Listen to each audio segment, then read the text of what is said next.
So, question. If you were trying to get to a destination and every time you saw a certain indicator, you went the completely opposite direction and you kept seeing these indicators and you kept going in a completely opposite direction, would you ever reach that destination? Because I'm sitting in my garage just talking to myself, I'm not expecting an answer to you right now, but the answer is obviously no, I would never reach that destination. So I've been thinking about it, and the reason why so many people just have so much trouble becoming successful, and being successful on its own is it's fucking hard. It's difficult. It's not a walk in the park, okay? In fact, many times it sucks. And that's the point. Because what happens is when people get to things that don't feel good and suck, they go the other direction. But not feeling good and feeling certain types of suck is actually the best indicator that you're on the right path. There are so many indicators of, this is terrible, that if you go and research every billionaire, every person that's very successful out there, they went through this times 10. And if you know how to spot these, it's a way to actually move yourself in the almost guaranteed right direction every single time. And if you don't know how to spot these, they're going to deter you. They're going to send you down a different path. And you need to use these things as your North Star. And I'm going to tell you what these things are in the video and what these things are not. Because if you're also just running the stuff that really sucks and you don't know that it's actually a justifiable suck, you're going to make some pretty nasty mistakes. So stay tuned. So guys, I'm going to wrap up this video in 22 seconds, okay? And by seconds, I mean hours. And by hours, I mean minutes. And by minutes, I mean this video might take a long time. It might not. I know I always make false promises on that. But I can guarantee if you click away from this video, you're going to run into stuff that makes you uncomfortable. And you're not going to know whether you should go forward or go backwards. Because there's plenty of things that will make you uncomfortable that you really should avoid. And there's other things that will make you very uncomfortable that you should dive into. Because they're almost a guaranteed sign that you're going in the right direction. So let me tell you what these things are, because I think it's very important. And if I had been able to spot these things, I'd be so much more successful than I am right now. So look, what I'm going to focus on in this video are feelings and instances that if you're feeling these things, it means you're doing the right thing. Now, I'm not ruling out every other thing on planet Earth, but if it's not really in this list, you really should maybe examine it more closely. Not because it hasn't gone through the Becker seal of approval, but it's definitely worth being scrutinized. So if like, for example, the IRS starts calling you and it's like, hey, you haven't paid your taxes, and you're like, this is a sign that I'm moving in the right direction because I'm taking risks. No, you're making very bad fucking decisions and being irresponsible for your money. So don't just go and run into everything that feels bad. You got to be smart about it. Here's some things that do feel bad and are guaranteed to move you forward. So the first thing is fear that is logically countered. So every single day, and I'm going to give you instances of myself, because every other guru channel out there, the guru is talking about how they're infallible and they don't feel certain things and they don't feel these mistakes and they don't do these things. And that's so fucking stupid, okay? The person who acts like that knows nothing. So I constantly feel a very mild but sometimes elevated point of fear, okay? And we've all felt fear before. You ruminate over certain things. And so with a lot of my companies, a lot of times I have to invest into things that don't particularly make me money, or I have to go and actually make less money for something that's long term, or I have to take money out and lose money in certain places, whereas most of my career, the whole point has been to make as much money as possible and maximize profit, and that's completely not how I operate anymore. And so that also puts me up for a level of mild risk.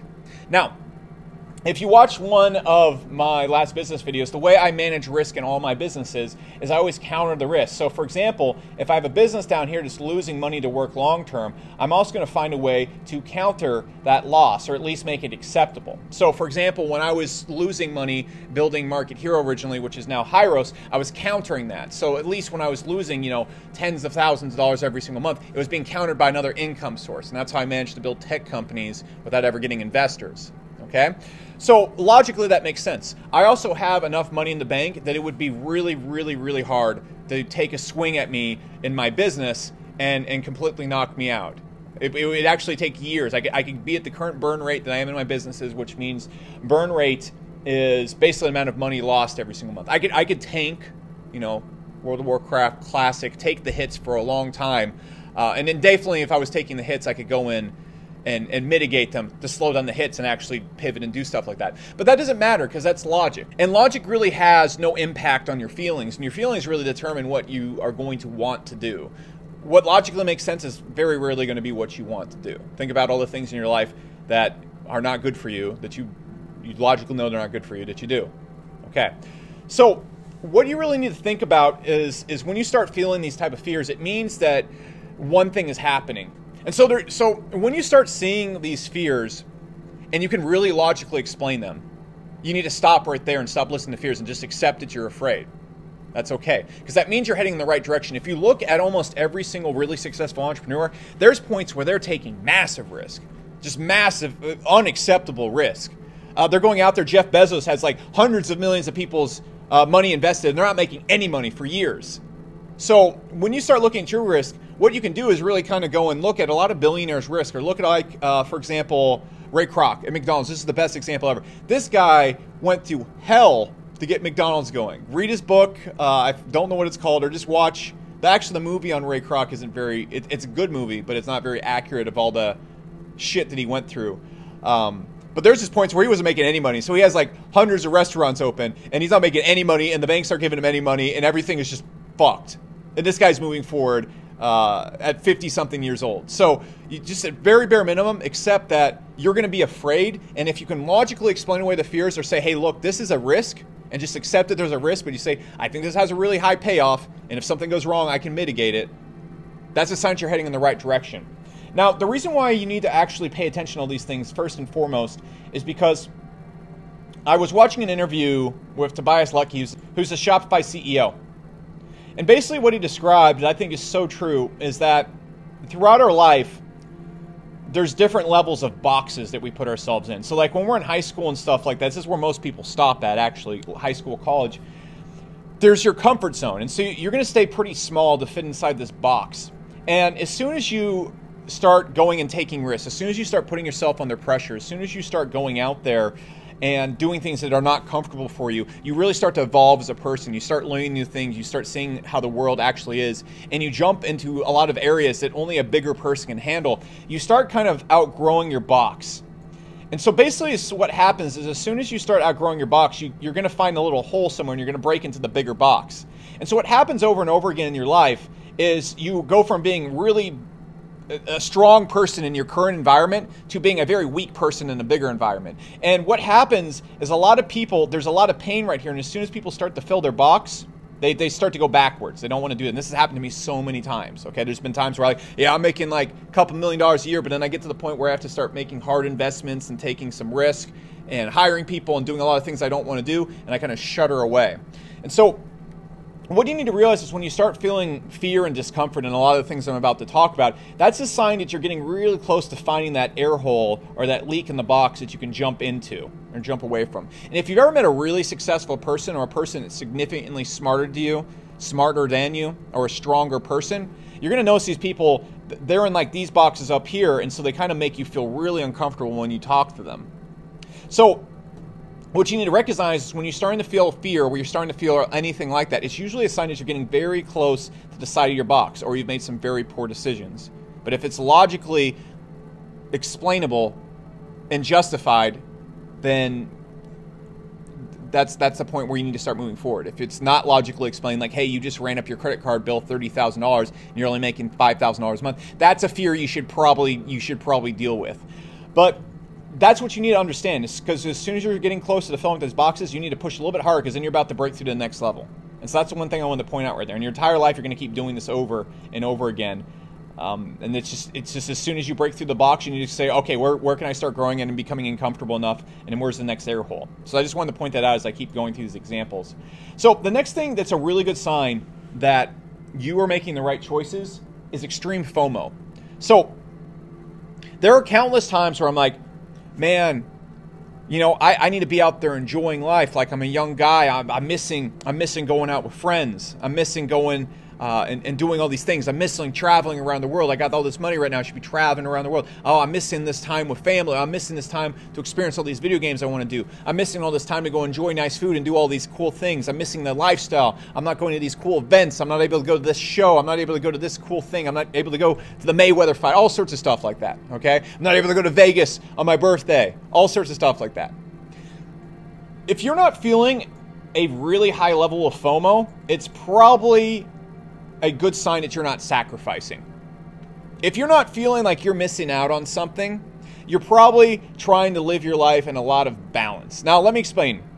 There's a lot of people say, oh, you need a lot of balance in life and stuff like that. That's great. That's fine. There's nothing wrong for living a balanced life if your goals are all balanced out. If you're trying to get to the next level, if you're trying to break through the next level, you're probably not going to be able to have much balance, at least for a period of time. And you're going to have to sacrifice, because the greatest fuel for personal growth is sacrifice. The more things you cut out of your life and put into one thing, for example, if you watch Sam Owen's channel, he's going to talk about this fire, okay?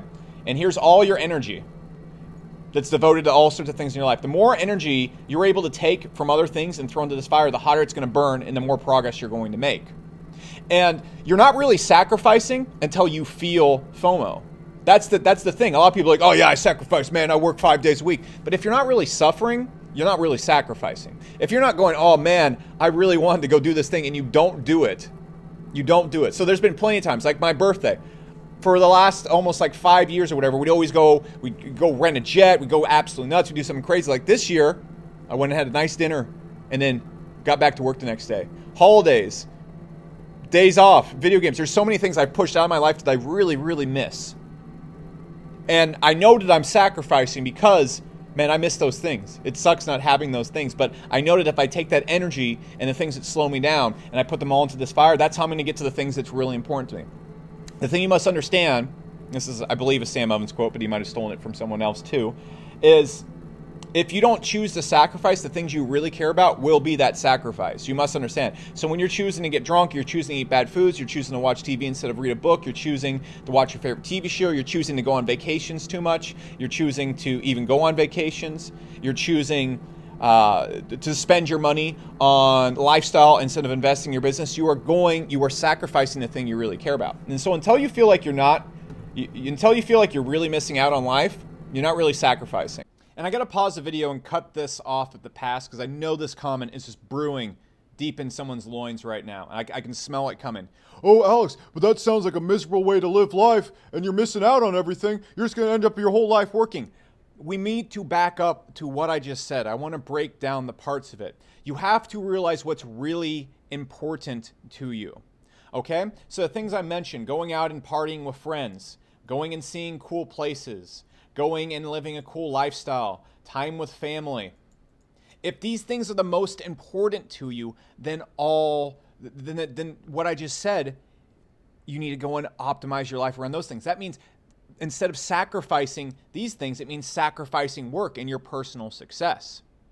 I want you to understand that with me, the whole point of how I live is performance and reaching certain goals. That's what I get satisfaction from.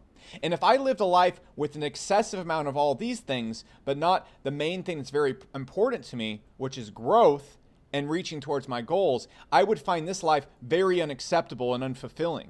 I would find this life detestable, despicable, not enjoyable. I would look back and be extremely resentful. And so you need to understand that you're thinking, well, Alex, you need to take time to enjoy life and stuff like that. Yes, if those things are the most important to you. If taking time to enjoy life is the most important thing to you, you better damn well make fucking sure that reaching for big goals is not the most important thing to you. Because what a lot of people do is these things are easier. They're a little bit more socially acceptable. It's so much easier to put these things in front of them and say, oh, you need to go enjoy life, because that's how 99% of people think. 99% of people aren't successful and don't reach their goals in life. Most people die very unfulfilled. That's just the fact. Most people don't ever come anywhere close to the potential they could be. And if you're okay with that, that's fine. But if you're not okay with that, you better understand, because I'm pretty sure there's been times in your life where you do go and enjoy the finer fruits of life. You do go on vacation. You do go and do things that are not have nothing to do with your goals and take away from. And when you get done with them, you are like, oh shit, I just wasted the last 5 years of my life and I have nothing to show for it. That's what happens when you don't know what's important to you and you go out there and you justify what you're doing with the argument that I presented with that first common example. So understand that. I clearly know what is most important to me. It is my goals. And I am sacrificing these things right here for the goals that I know are the most important thing to me. If these were the most important thing to me, I would not sacrifice them, okay? I could choose to have them all, but I'm not going to have this. I could choose to sacrifice these and get this, and because this is the most important thing, these things have to get sacrificed. You cannot have it all. You cannot have it all. So be very clear with what you want. Now, is that the happiest thing ever? No, but it's a sign you're moving in the right direction. Don't worry, you can enjoy stuff later on when you're worth $500 million. It's fine. It's fine. Okay? Once you're, and a lot of you guys don't have the same goals as me. If you want to make $1 million, $2 million a year, that's fine. Get to that point and enjoy your life. Make sure you understand how to keep it there. Make sure you understand how to keep it there. A lot of people get there and then they never get back. But deal with it when you're successful. Deal with it when you've crushed your goals. Don't deal with it now. Don't try and have everything right now. Have everything later. Okay? Because if you try to have everything right now, you're not going to get there. You're not going to get there. So, this next thing I want to talk about is something that I have so much trouble with, and I know everybody has trouble with. I want you to picture, whether you're a guy or a girl, going up to the opposite sex at a bar and talking to them. Have you ever been in a bar? You ever been in a social situation where there's someone you really wanted to talk to, and there's that fear in your chest of going up and walking up and talking to the person? Everyone has been there, okay? That's why people get shit-faced. It's so fucking pissed drunk that they can overcome that fear of anxiety and go up to a girl and go, hey. And there's no shame in that. That's how everybody feels. And what you need to realize is that there's so many other opportunities like that in life, and it doesn't just apply to dating. In fact, it applies to other opportunities in life so much more. There's so many opportunities in life where you know you need to go do this thing, and you don't do it because it's comfortable. It's way easier not to do that thing. And it is so like nasty and weird to do that thing. Like picture up, I want you to think about in your business, picture calling up someone on the phone and trying to sell them your product right now. Doesn't that just, this feels so nasty, just picking up the phone and doing that. Or picture going up to an entrepreneur you really respect and trying to pick their brain or get them to get dinner with you. Just, it's a nasty feeling. Picture going and traveling to all these events and just going up to every business event and trying to sell them your business. It's nasty. But when you look at really successful people, they are amazing at doing these things that are so nasty feeling. Okay, they'll just go door to door. They don't care. They'll go and try and get the loan. They'll go $1 million in debt. They'll do 100 embarrassing loan meetings because that's where you get the progress from. It's the people that just don't give a fuck that are so successful. Because that line of that same feeling that you feel when approaching the opposite sex at a bar, you know that if you went out there and you went and talked to the opposite sex, you did it 100 times every single night. Eventually you become very comfortable with it. Also, you probably become very confident of it. And your chances of meeting that person that you will spend your life with or someone you're going to have a really rewarding relationship with skyrocket. You know that is true. You know that is true. You know if you went out and you went out not drunk or you went to social events, maybe just like, and not even like going out to bar. You know, if you went out to social events, social outings, and just talked to people that you thought were attractive, you know your chances of meeting someone that will drastically improve your life skyrocket. Same thing with your business. Same thing with your business. So what I also think is when you start feeling that nasty feeling, that's a sign you probably should do it. And some of the best results I've ever got in my life come from just jumping past that nasty thing. Okay, I would not be the person I am today if I didn't dive straight into that nasty thing. So find those nasty moments that feel like that first situation I described and then dive head first to them. That's a sign that you're going in the right place, and that's what so many successful people do ever. Okay? Now, here's the other thing. A lot of people do this when they get their business going. So what they're going to do is they go and take this leap of faith, and they got this little trip wire, or this, you know, the people that walk on wires at the circus. I don't know what it's called. I'm going to call it tripwire. That's not that. That's not the term, okay? But that's what we're going to call it. And so what happens, you take this leap of faith, and you have this level of risk down here, and you have a pretty big fall. So you're going to quit your job or do something like that, or you're going to take out your savings or whatnot. So, for example, when I got out of the Air Force, you know, I got out. I said, I'm going to make this business work or I'm not. And my fall, if I failed, was pretty damaging. But then what happens when we become successful is that fall becomes very... It doesn't start to hurt anymore. Okay, because that fall no longer hurts because now you got money coming in. You're not really going to take much of a fall. And so success gives you this buffer from the fall. And what we do is when we walk in the tightrope of entrepreneurship, as soon as we're able to mitigate that fall, we kind of just like to stay right here. Okay, we're not going to increase the wire. We're not going to increase the tightrope. Okay, so I did this all the time. Like as soon as I got to $1 million a year, I didn't take any more crazy risk. I kept it right here. And there's no real, I would never really did anything that would like cause that big of a fall. And so what am I saying? I'm not saying go out there and take reckless risk just for the sake of taking reckless risk. But you need to have some skin in the game. And if you're not afraid of some level of loss, you probably aren't challenging yourself or moving forward. If there isn't something where if this fails, you're like, oh, that's gonna sting, you're not moving forward. You're just not. Because if you're not taking some level of risk, you're probably not pushing the envelope. And how you get out of that box that you're in right now is you push the envelope. You push it hard. And if you're not afraid of, if the cost of failure isn't irky, I'm not saying, hey, if you have $100,000 to bank, bet $100,000, but you should have $50,000 down. You should have $30,000, $40,000, $50,000 down. Okay? It should be like going to Vegas and be like, if this bet doesn't work out, I'm going to be disappointed. It shouldn't be if this bet doesn't work out, my life is ruined, but it should be, man, I'm going to be really disappointed. But it also should be rigged in the way that if this bet does work out, your life skyrockets. Because you can consistently take these 50, 40, 30% loss bets. You can consistently do that. If you lose 50% of your money, it's not going to be fun, but you're probably going to be okay. A lot of people don't even do this to like the 5%. So for example, I kind of hover in like the 20% range. I could go a lot harder. And so I'm always thinking like, man, what else could I risk that is acceptable to risk?